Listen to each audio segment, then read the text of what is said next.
The Hall of Convergence was silent in a way that unsettled even the oldest species present. It was a place not built for silence.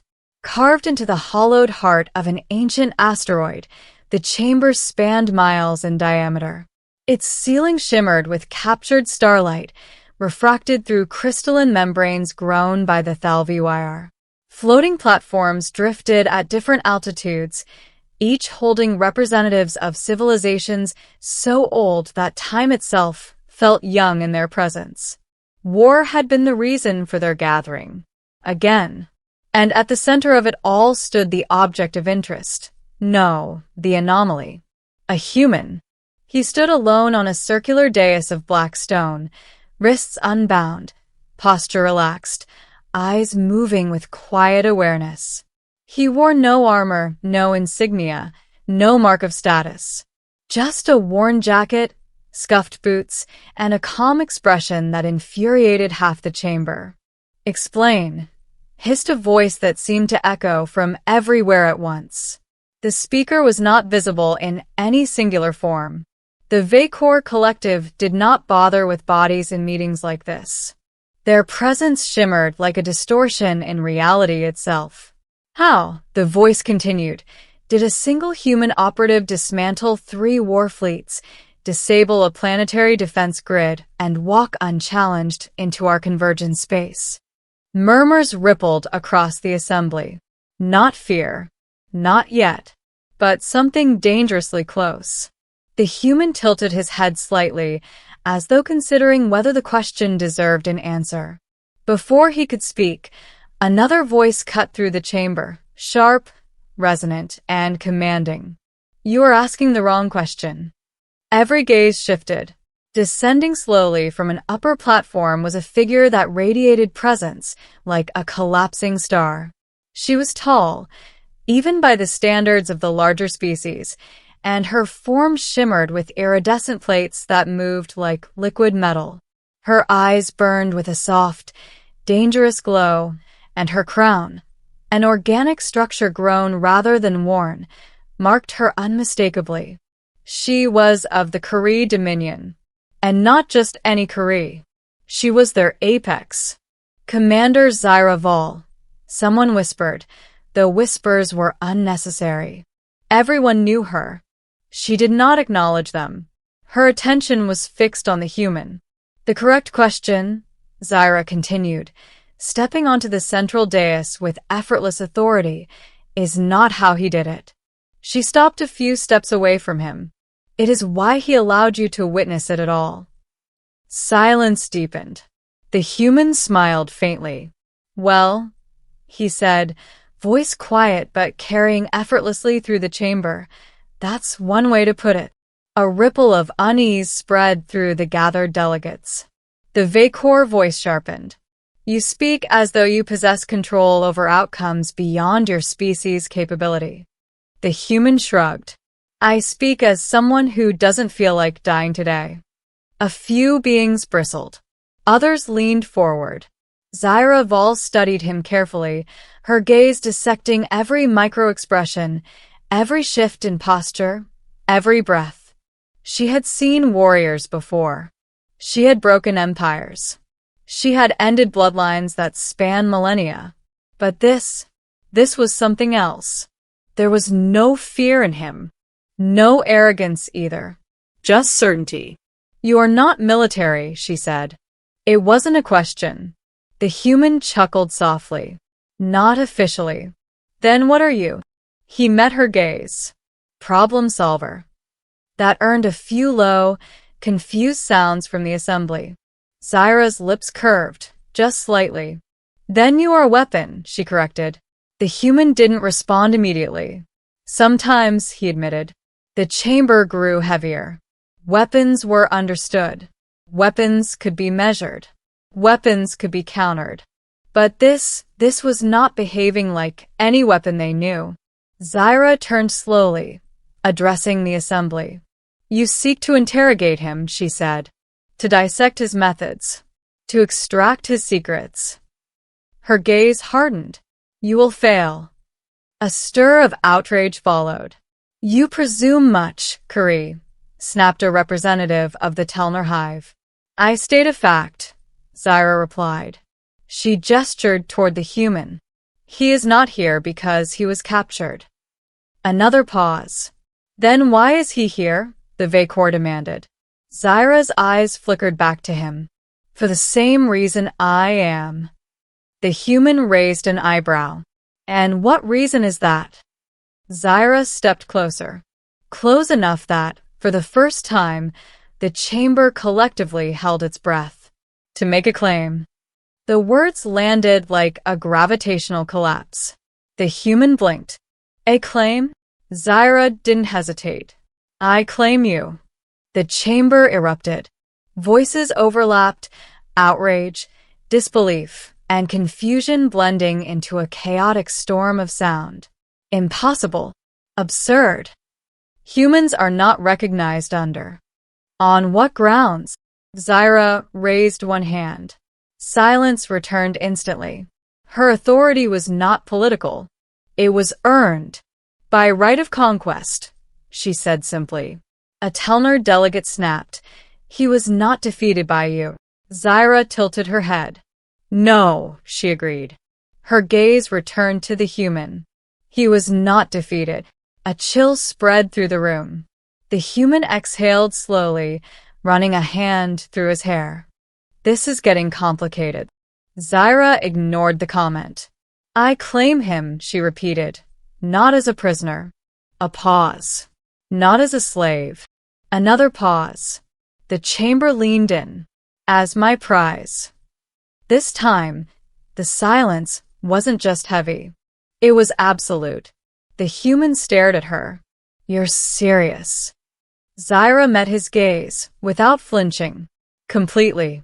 He looked around the chamber, as if expecting someone to step in and declare the entire situation a misunderstanding.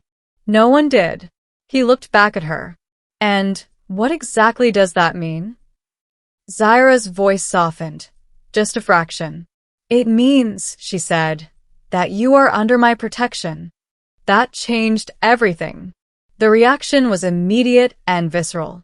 Protection, from the Kari Dominion, was not a trivial declaration. It was a line drawn across the galaxy. To harm what they protected was to invite annihilation. The Vacor voice returned, quieter now. You would extend such a claim to a human? Zyra didn't look away from him. Yes. Why? That was the question that mattered. Zyra studied the human for a long moment. Then she answered. Because he is the most dangerous entity in this chamber. A ripple of unease swept through the assembly. The human sighed. Okay, I feel like that's an exaggeration. Zyra's eyes narrowed slightly. You dismantled 3 fleets. Self-defense, he replied. You infiltrated a sovereign world. They invited me, he said, shrugging. You disabled their defenses. They were poorly designed. Murmurs rose again. Zyra stepped even closer.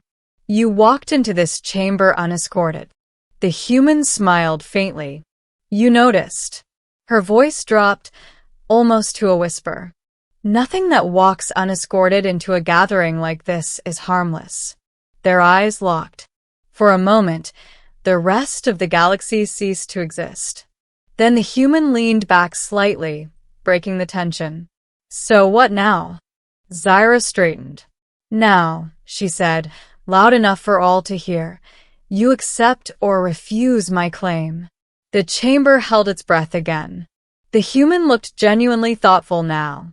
Let me get this straight, he said. If I accept, I'm under your protection. Yes. And if I refuse? Zyra didn't hesitate. Then you remain alone. That answer carried weight, because alone in this chamber meant vulnerable. And vulnerable meant, well, the human said, cutting off the thought, that's not ideal. A few delegates leaned forward, sensing the shift. The human looked at Zyra again. And what's the catch? There is no catch. He gave her a look. There's always a catch. Zyra considered that. You will be expected to stand with me, she admitted. In what way? In all ways that matter. The human smirked slightly. That's still vague.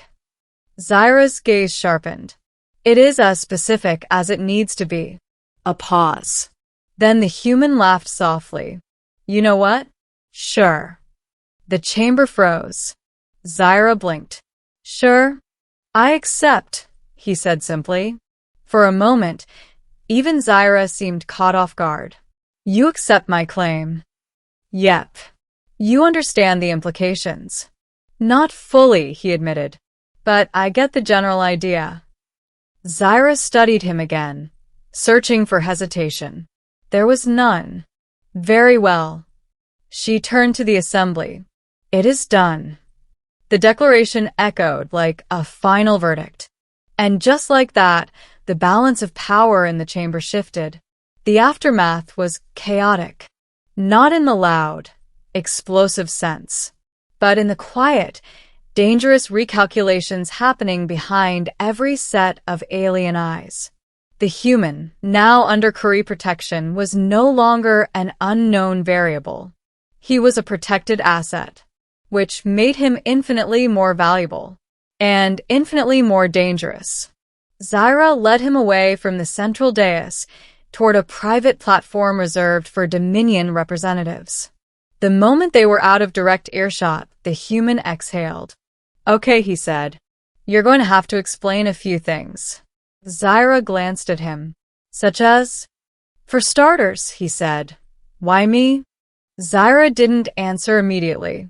They reached the platform, a sleek structure that shifted to accommodate their presence. Only then did she turn to him fully.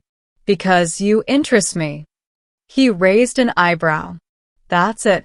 No, a pause. Because you are unpredictable. He nodded slowly. Fair. And because, she added, you are not afraid. The human chuckled.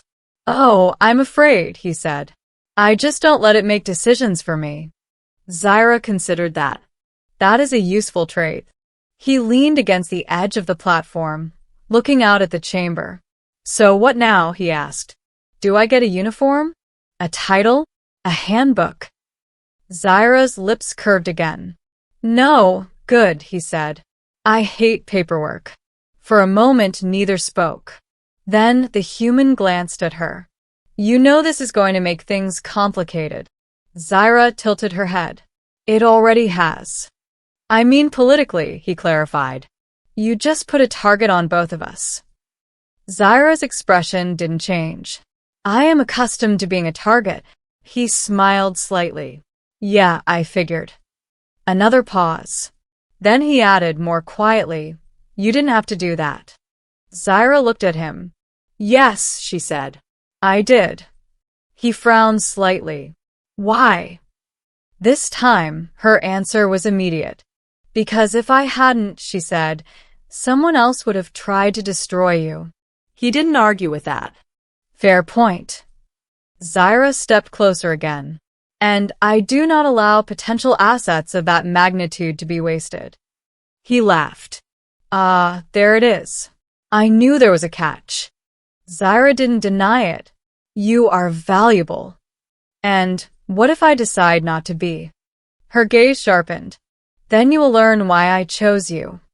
The implication hung in the air. The human considered it, then nodded. All right, he said. I can work with that. Zyra studied him one last time. Then, for the first time since the claim, she allowed herself a small, satisfied smile. Good. Because whether the galaxy realized it or not, everything had just changed. And at the center of it all stood a human who had just become the most protected and most dangerous being in existence. Far beyond the Hall of Convergence, in the quiet void between stars, signals began to spread. Whispers, warnings, predictions. The Curie Dominion had made a move. A bold one, an unprecedented one.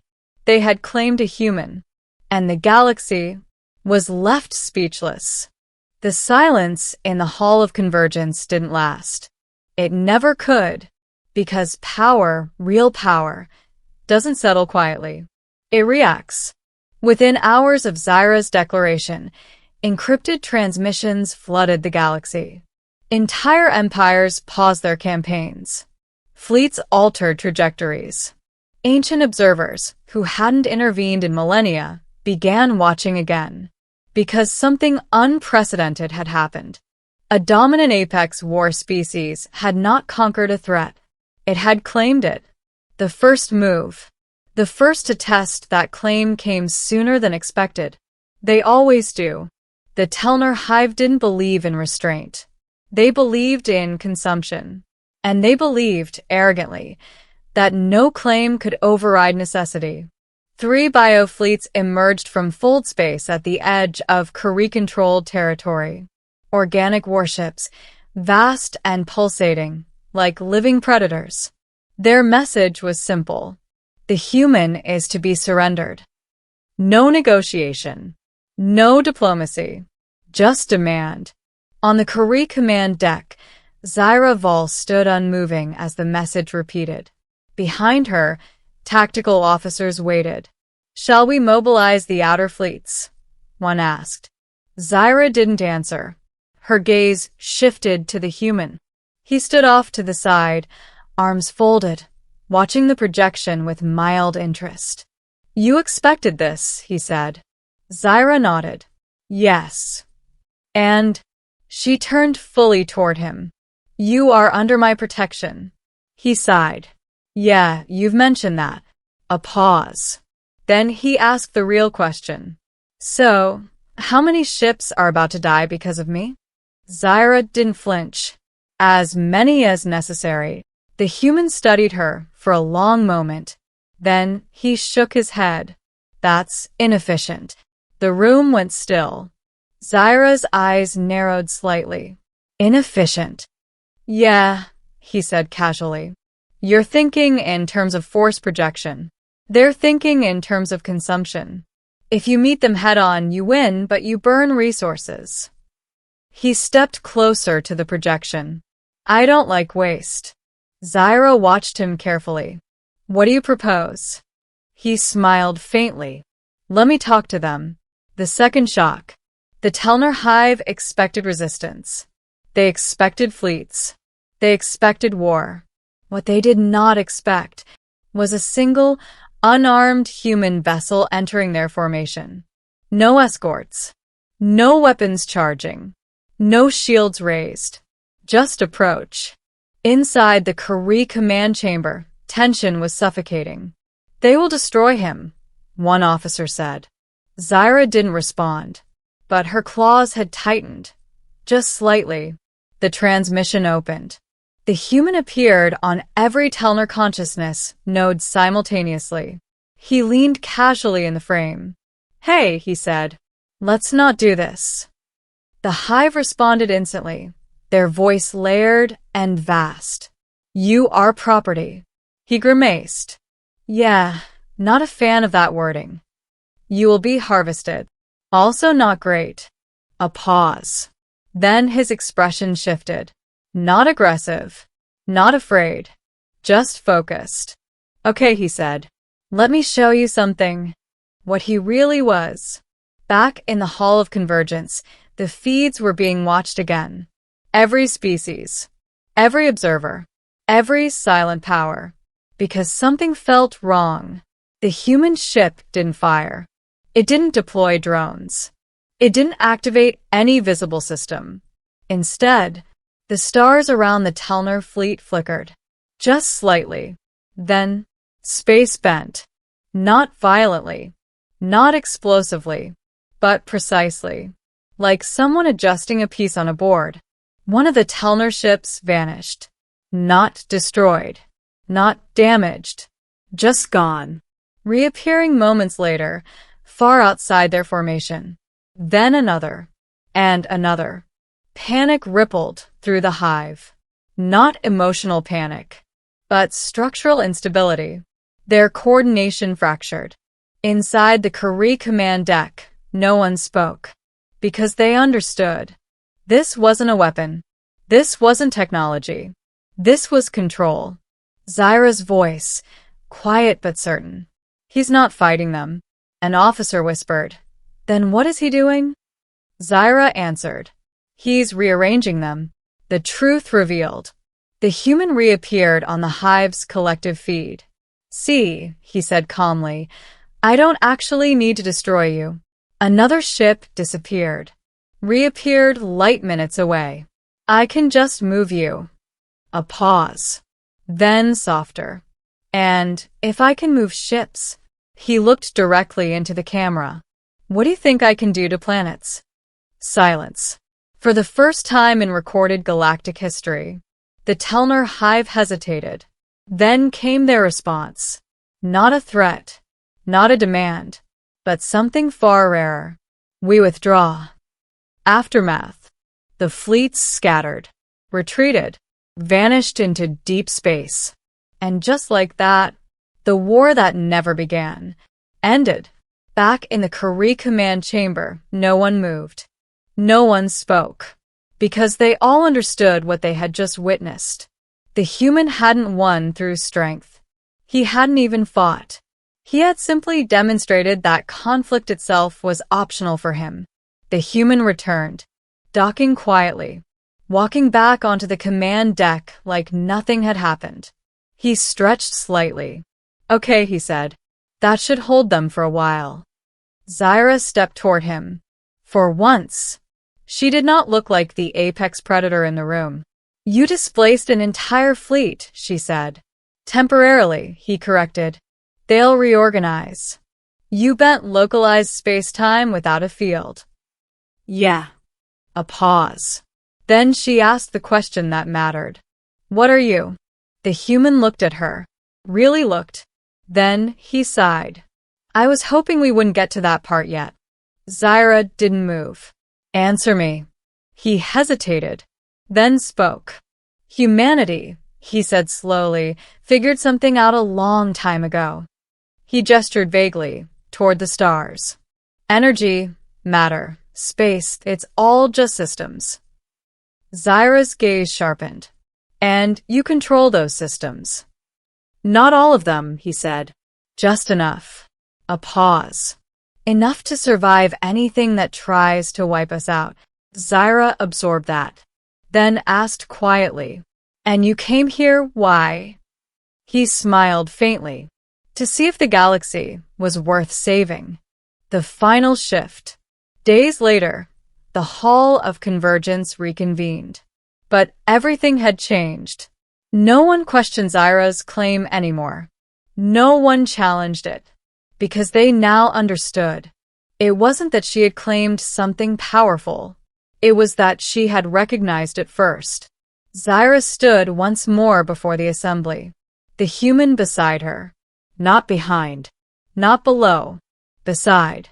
The claim stands, she said. No one objected. The Vakor spoke, quieter than ever before. You have altered the balance. Zyra shook her head slightly. No, she said. Her gaze shifted to the human. It was already altered. A pause. We simply failed to see it. The human leaned slightly toward her. So, he murmured, still think I'm your prize? Zyra didn't look at him, but there was the faintest hint of something unfamiliar in her voice. No. He raised an eyebrow. No. She finally turned. And for the first time, the apex of the Kari dominions spoke, not as a conqueror, but as an equal. You are not something to be owned, she said. A pause. You are something to be aligned with. The human smiled. Better wording. The last line. As the assembly dissolved, whispers spread again. But this time they were different. Not fear. Not outrage. But realization. Because the truth had finally settled across the galaxy. The Kari hadn't claimed a human. They had claimed a future. And somewhere, deep in the silence between stars, entire civilizations began to wonder if humanity had already decided who would be allowed to share it.